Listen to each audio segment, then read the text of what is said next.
Many years had passed since the fall of Uther Pendragon, and the throne of Brittany remained vacant. Just after Christmas, all the nobles of the region were summoned by the Archbishop of London to praise God. But most were more interested in the tournaments and the disputes between knights, the festivities after the religious events. The best knights from the island of Brittany attended the tournament. Among them were Sir Ector, his son Sir Caio, and his young adopted son Arthur, his brother's squire. The knights with the best performance in the games could try to remove the Brittany sword, which was still attached to the rock. If anyone succeeded, that person would be considered the new king of Brittany. The novice knights fought each other in sword dueling tournaments, which were less prestigious than jousting. But in these contests, they amassed prestige to one day gain access to the First League. During the tournament, the blade of Sir Caio's sword broke.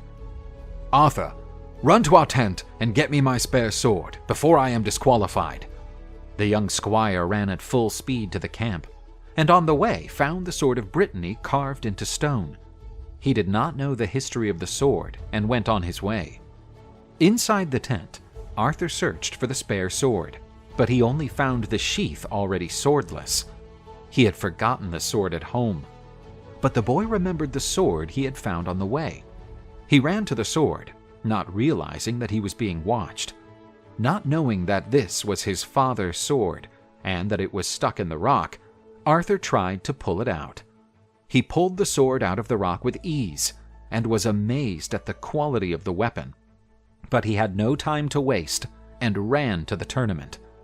Arthur handed the sword to his brother. "Finally! I didn't think you would be back." Sir Caio was amazed when he saw the royal seal on the blade of the sword. "You must return to the arena now, or you will be disqualified.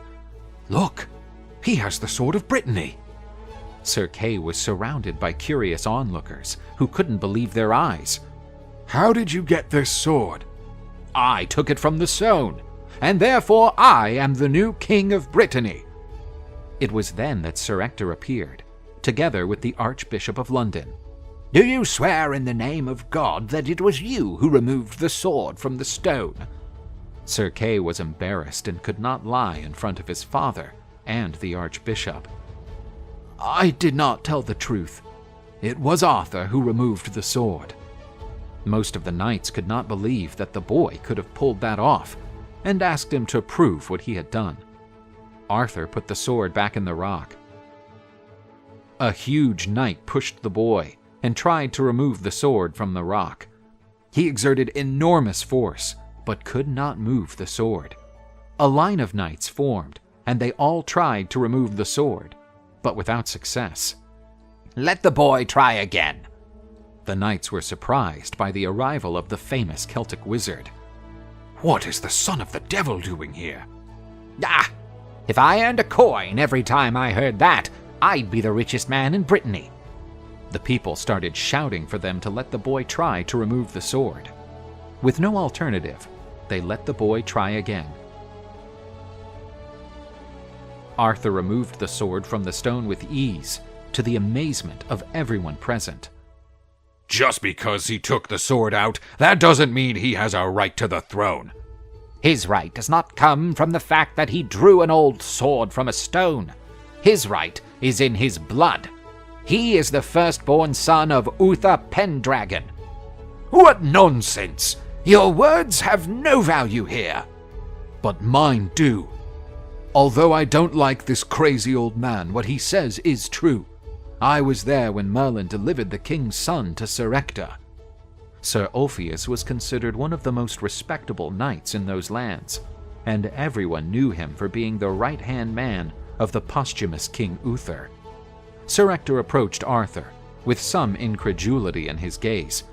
"When Merlin put you in my arms, I immediately called you my son. It is with great honor that I now call you my king."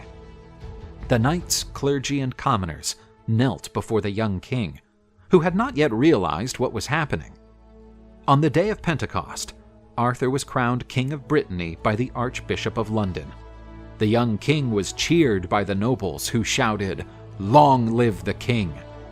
Arthur appointed Sir Ulfius as his right hand, and Merlin was ever present as his advisor.